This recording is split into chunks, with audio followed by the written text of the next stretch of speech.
Welcome to Changing the Channel with Joe Garner, a show about shifting our individual and collective beliefs on what is possible for the future of humanity. As our understanding of how our reality continues to shift, we are at a point of reunification between science and spirituality. What does the world look like when we break free from the generational trauma that has kept most humans playing small for thousands of years and step into our full power as the co-creators of this reality? I always ask that you keep an open mind with this podcast. Ask yourself what resonates with my truth at this time and what does not. Respect your intuition, but see if you can get through the whole show because there might be that little nugget Welcome deep back in the to conversation Changing that the unlocks Channel. something I for am you. joined today by Kevin Blaushild.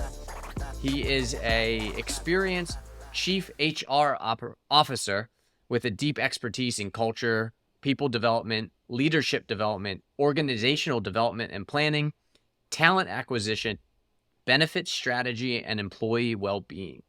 Before starting I Love HR, Kevin transformed a 5-person administrative HR team into a 15-person value-added business for his family's $400 million revenue, 850 employee distribution business. So welcome to the show, Kevin. Good to see you. Yeah, man. Good to see you too. Thanks for having me. Yeah, so we actually met at a meeting that you had put together on conscious capitalism, conscious capitalists here in Austin. And I thought it was a very cool and unique idea. So I wanted to bring you on the show and just let the listeners of Changing the Channel understand a little bit about where we're at in capitalism and what conscious capitalism can mean for society. Yeah, sounds good. So yeah, let's delve into it. From your experience, from your perspective, like what does conscious capitalism mean? Let's define it for everyone. Yeah. So I would probably define it as a business that is aware of why it exists and it operates in alignment with that reason for existing and in alignment with its values. So yeah, I kind of break it into two parts. It's like the awareness piece and the action piece. And I think when those two things are clear and aligned, I think that is what makes for a conscious business. The more, I guess, detailed definition would be, a business that's aware of its purpose, a business that's intentional about the culture and the environment that it wants to create, a business that considers all of the different stakeholders that its existence impacts, versus the traditional paradigm, which is typically more focused on, ownership first and profits first, maybe customers, maybe employees, but really considering all stakeholders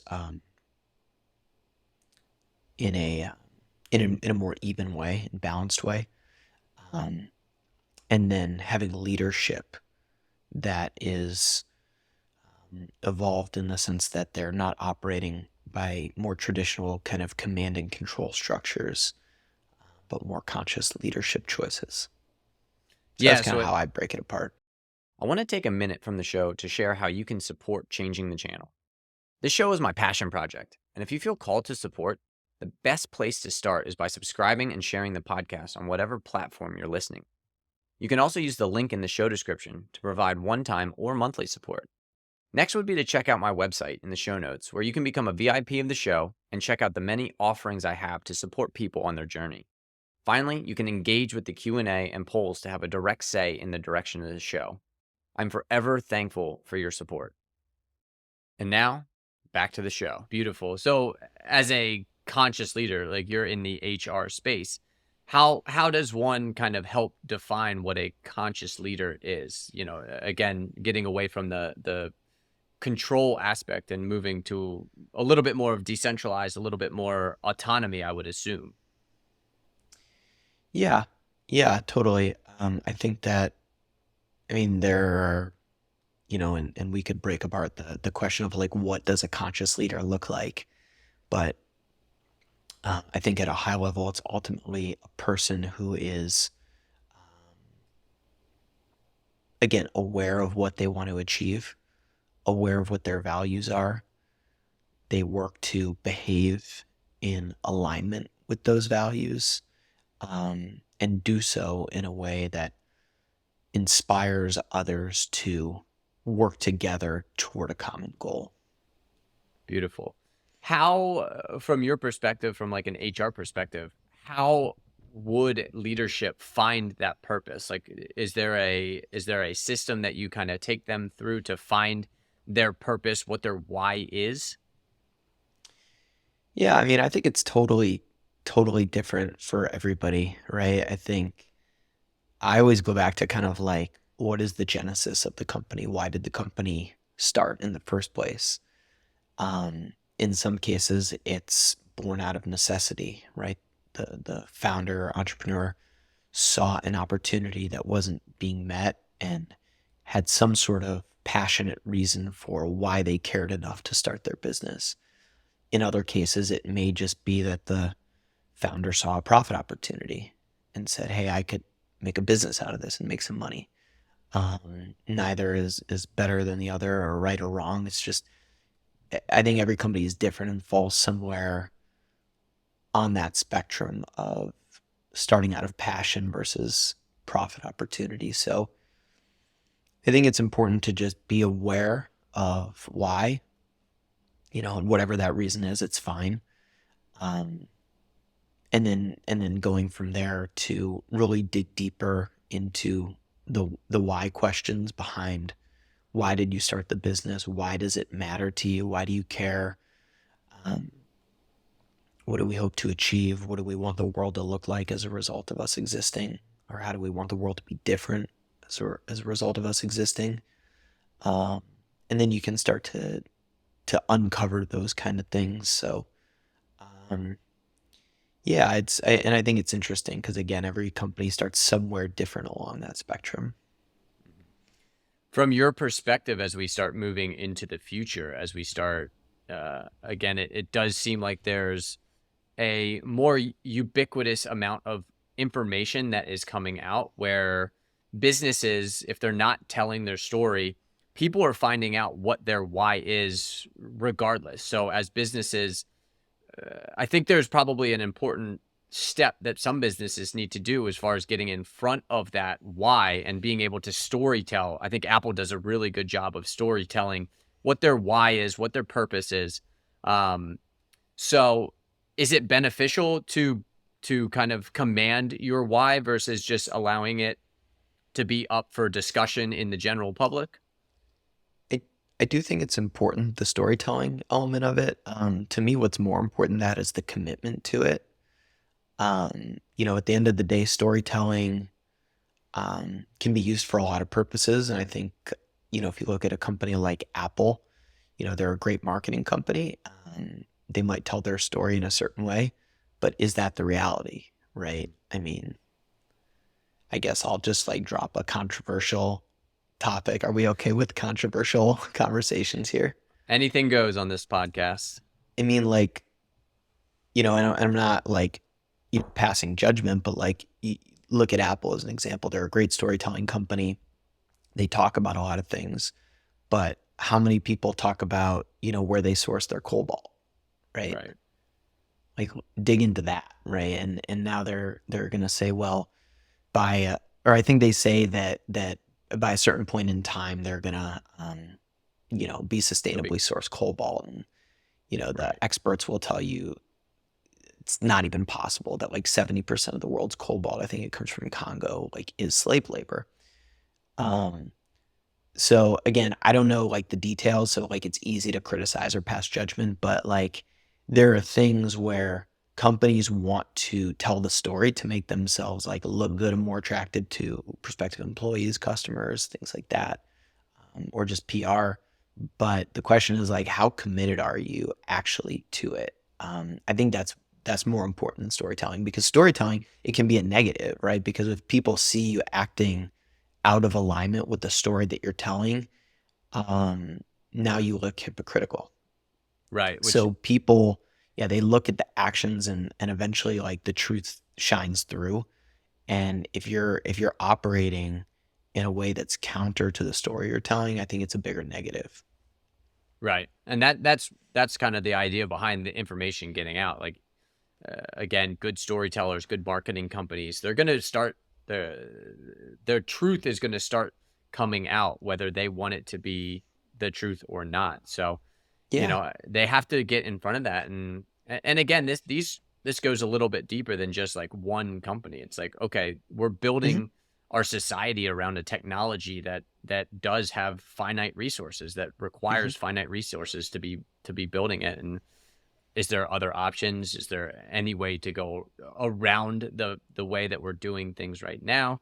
And then you kind of get into the whole idea of there's a profitable amount of businesses that have been built around this way that we're building things, and to switch that would mean a change in guard, would mean a change. Again, these companies could be at the forefront of this, and you can kind of take like the energy sector for Hmm.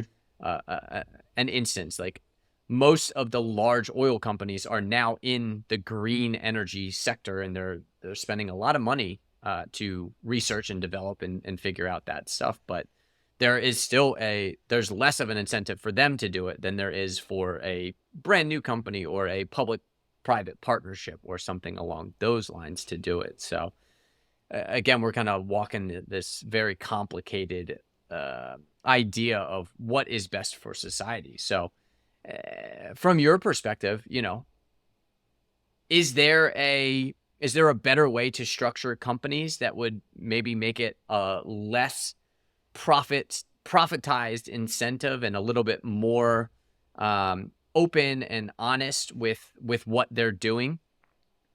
Yeah, I to me, I don't think it's as much about structure as it is about culture. Okay. I think it's about, um, and it starts with the foremost leadership of an organization, um, talking the talk and walking the walk to say, this is what we prioritize and this is how we're going to operate, and doing that themselves, and then, holding the rest of the company accountable for doing that too. So I think it's more culture than structure, personally. Right. And is there any incentive for somebody to do that? Is there any evidence based that the more conscious and open and true that you are to your passion, to your why, Yeah. the again it trickles down into the bottom line at some point, right? Yeah, I always find it funny because a lot of people do talk about like how like for purpose companies like they do so well in terms of profitability, and they're like this is the reason that you should do it. And it always makes me laugh because I'm like, well, if the only reason that you want to become like a more purpose driven company is to be more profitable, like that's the incentive that you were throw out there, then it's like what's really changed, right? So I think that companies should want to do that because it's the right thing to do, and that's how the people want to live. Right. Yeah, that is a it almost has to come from the societal level at that point, right? It's like the the change that is happening is going to be at the individual level versus the large scale company, or really any level above the individual, because the individual is going to say, hey, I'm only going to buy X products because they're sourced properly. They're a product that I can get behind, that I want to buy. And then you kind of run into what is the limitations of that, is because there's certain products that are sourced properly that are 5 times more expensive than other products. So can everyone afford that? And then you get into this whole idea, where do we go from that idea, that this Yeah. is a I mean, society's. yeah, I mean, at the end of the day, groups of people are just made up of individuals, right? So, Right. like, what is societal change if not just mass individual shifts, right? So, yeah, I think everything needs to happen on an individual level, and I think that's one of the I'm just searching for the right word here. Like one of the biggest, I don't want to say like problems with society is that like, it's like that quote that's like, everybody wants change, but no one wants to change. It's like, well, if you want Right. change, then you have to change. You can't just expect the world around you to change because you think that things are wrong. It's like, well, like, what are you doing? Because at the end of the day, there's no government, there's no companies, they're just groups of people. They're groups of individuals. So, if we have this society where large groups of people are just looking for, the government to write a new policy or the company to write a new policy so that things can change, ultimately all that is just more structures for control based on I don't know if I should say preference, but like what we believe is right or what we want. And everybody has a different perspective and everybody has different ideas around what's right, what's wrong, what we believe, what we value. So, yeah, I think everything comes down to individual change ultimately. Yeah, and that's kind of the basis of changing the channel. It's that, if you want your external reality to change, you have to change the internal reality. And I think you're doing a pretty cool thing, promoting conscious capitalism, putting it out into the sphere of knowledge, into the sphere of influence, and really trying to make that change at the individual level. Because again, if we leave it up to the organizations to regulate themselves, or the government to regulate the organizations that are hmm paying for the government to be in power, then the change is never going to come. The change is going to come when we all as individuals say, hey, we don't want to be in this program or in this system, or we're going to negatively impact your bottom line if you guys don't begin to shift the way that you're doing things. Yeah, I mean, it's like, I don't know if you've ever like read any Osho, but like, what he talks about is like the most perfect, the ideal society, there are no laws. Mm-hmm. It's not like realistic today, obviously, but the reason that it's the ideal society is because people are so centered and grounded in right values and right action that we don't need laws to govern us, right? Like you and I don't need certain laws to exist to prevent us from doing certain behaviors, right? Right. We don't like, I don't steal stuff from other people, not because a law says I can't or shouldn't. It's Right. because I'm not going to do that. I don't want to. It's wrong. There are many reasons why I don't, so to your point, like, yeah, we can't rely on institutions to try to draw the lines for us, because when we do, ultimately that leads to people fighting over power for who's in control of the institutions that get to draw the line. And that's the political fighting that we, humans have seen for, you know, many thousands of years. And it's certainly exacerbated right now. Right. And yeah, it does feel like there is this movement towards healing the self, healing the person, healing the Totally. individual. Totally. And that's what I think the internet has done a very good job of, is getting this information out, that there are these new healing modalities, that there are these new ideas that are coming into existence, not only just talk therapy, not um, psychologically based ideas, but also energy based ideas that do help humans heal the trauma, the pain, the negative aspects that they have about either themselves or society, or their limited ability to make change in the world. Because at the end of the day, each one of us is creating the reality that we live in, right? We're all Yeah. creating this reality inside of our mind. And when you change the reality that you're creating in your mind, the external world now begins to change and becomes that thing that you're looking for. You start to externalize the internal change that you've made. And I'm sure Osho talks about this. This is a fundamental Buddhist approach to how to change the world. You change yourself first, and then Yeah. the external world changes. So Yeah. And I think, yeah, that was, I think, Buddha, right? Said, be the change you wish to see in the world, or is it Dalai Lama? yeah, I think maybe Buddha. I think Buddha Um, said that. yeah. But yeah, man, totally.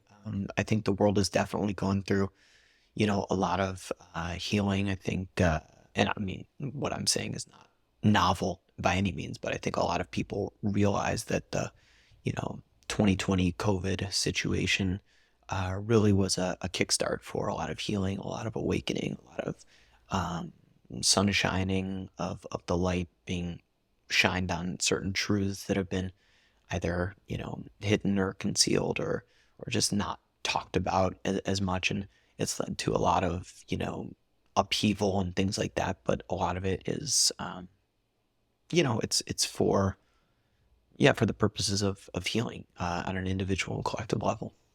Yeah. Now, from your perspective in the HR world, have you seen this shift? I mean, you got into it 12, 15 years ago Not to that where long. we, not that long ago, at No. least 10 years ago. I've been in the HR field for about 6 years now. 6 years. Okay. Yeah, my 10 years total, that was going back to when I graduated college Oh, gotcha.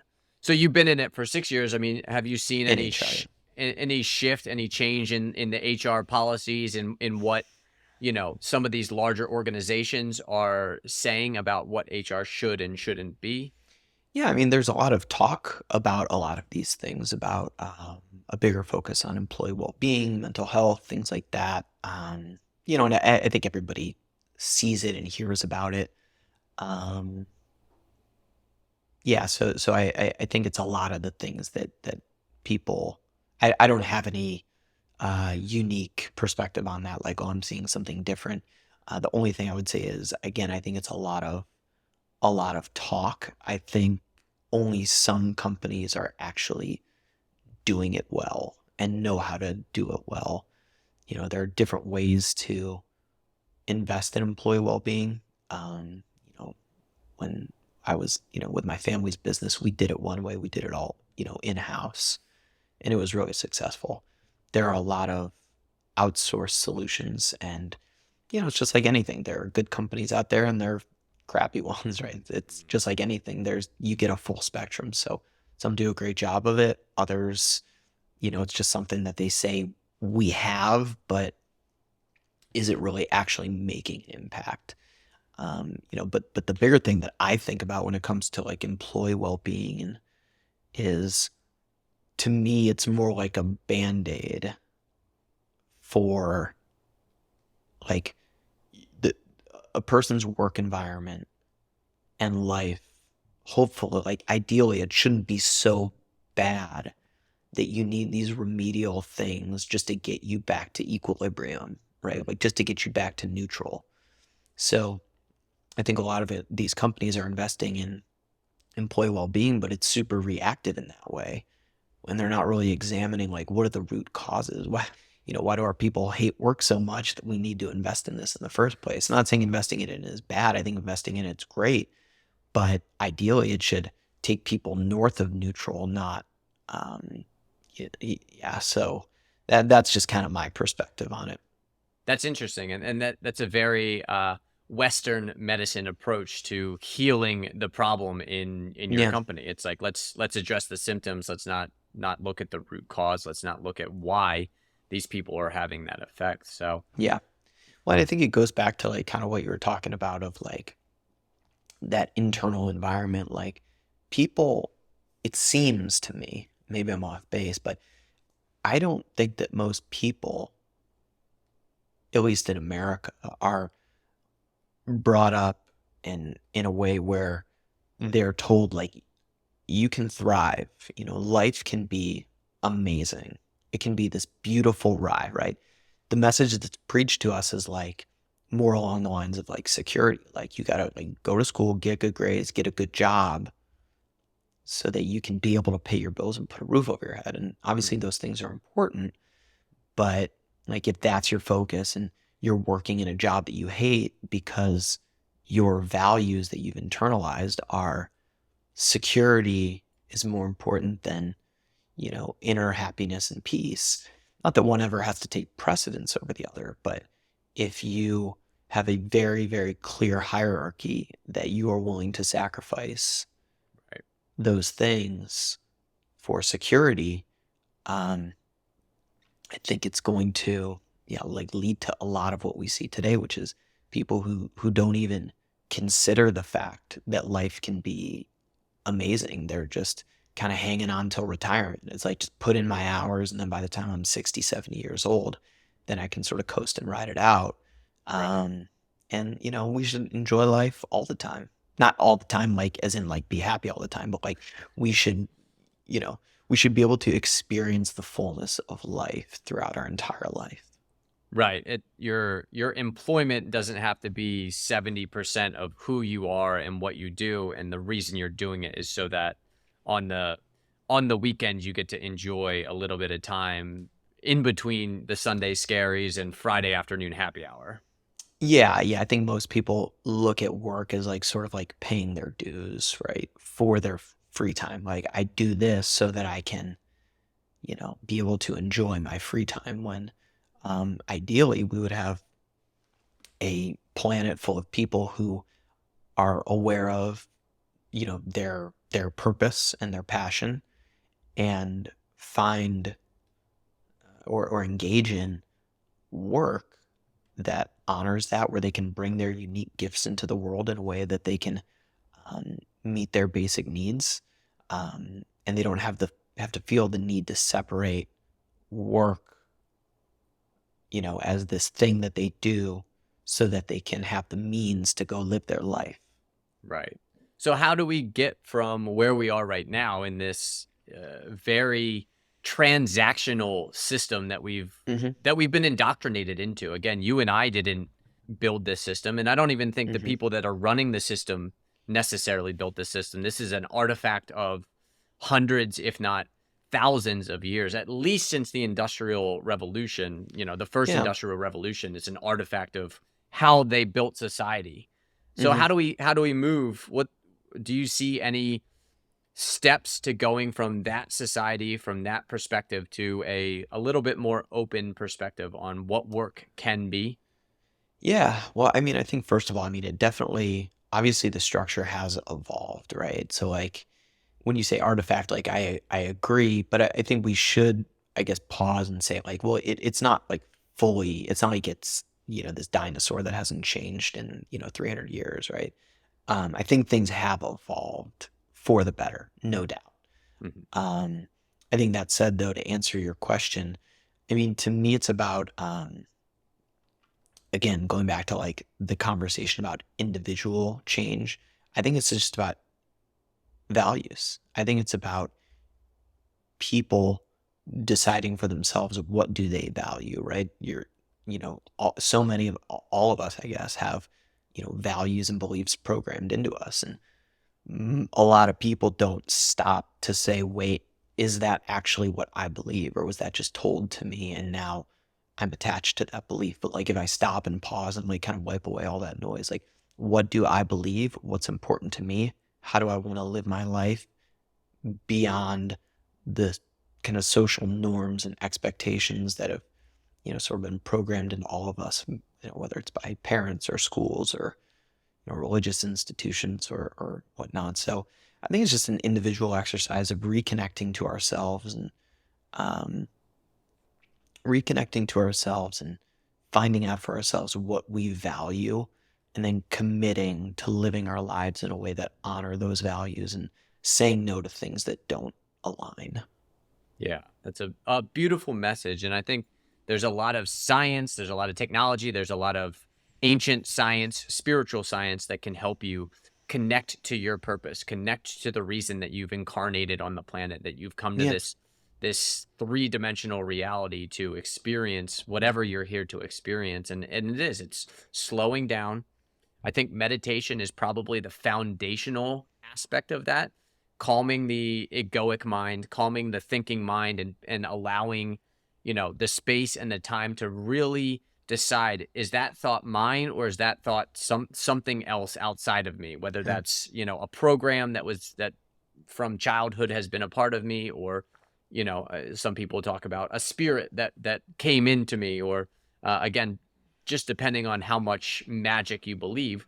Um, it's just All kind of of it. it's figuring out what that is, what aspect is me, what aspect is not me, and then making decisions based off of those understandings, and understanding that it evolves, that your path, that your mission in life, that the reason that you've incarnated here evolves as you live. And I think for some people in society, that idea hasn't permeated yet. They figured out at 18 or 22 or 29 or 35 that, okay, this is my mission in life, but they don't evolve past that. They don't, once they've achieved that mission, it's like, okay, I'm done. I give up. Like, I can just coast from here on out. And it's like, if you choose to, you can be, you can go through that death and rebirth 3, 4, 5, 6, 7 times if you really want to. And that's what, these great spiritual leaders talk about, is that life is about death and rebirth, not one birth, one death. It's a death and rebirth over and over and over again, going through that alchemical process 3, 4, 5, 6 times, as many times as you feel comfortable doing, and realizing that just because you've achieved one level, there's always another level above that, always. Mm-hmm. So, well, this has been a wonderful conversation. I really appreciate you coming on, Kevin. Yeah, I'm looking forward to continuing the Conscious Capitalist meetings. If you're in Austin, these are on Meetup if you want, and just give us a little bit about what you're working on and anything you want to share with any of the listeners. Yeah, so as far as that meetup goes, we meet at the Capital Factory on the third Thursday of every month. No, third Wednesday, excuse me. Yeah. Third Wednesday of every month. And we're there to educate people on what conscious capitalism is, help people bring more tools and skills back to their business so they can operate in a more conscious way. And then also connect people who are interested in conscious capitalism as well. So that's kind of our mission as a group and why we exist. So looking forward to continuing the meetings. Our next one's on creating a conscious culture. I thought our discussion last week on harnessing higher purpose was really good. So just looking forward to keeping it going and seeing what comes of it. Beautiful. And if people want to hire you as a fractional or their chief HR officer, where can they get a hold of you? Yeah, so my website is ilovehr.io, or you can just search me on LinkedIn, Kevin Blaushild. And I do fractional chief human resources officer. So what that means is if you're a small business and you don't have the need for like a full-time C-level HR leader, and even if you did have the need for it, you're not going to shell out, a high 6-figure salary. I do that role just on a part-time basis. So for small companies with 25 to 50 people, you can work part-time on developing and executing a people and culture strategy. So that's what I do for small companies and startups. Beautiful. I wish I had known about you a couple years ago when I was running my small business. But I really appreciate you coming in, Kevin. Your perspective is beautiful. I think, fundamentally the change starts with the individual, and that's the whole mission of this show. So I really appreciate all your insight. Totally. Yeah, man. Thanks. This was great. Looking forward to seeing you again soon. Yeah. Have a good one. Awesome. You too, man. Take care. Thank you again for listening to Changing the Channel with Joe Garner. If you enjoyed the show, please follow the podcast, hit the bell to know when a new show comes out, share with a friend, and rate us on whatever platform you're tuning in from. It helps get these messages out to more people to create the collective shift in reality we are here to experience. Make sure you interact with the Q&A and poll sections of the show so I can continue to provide content you enjoy. Finally, check out my website in the show notes to become a VIP of Changing the Channel and join the shift that is happening.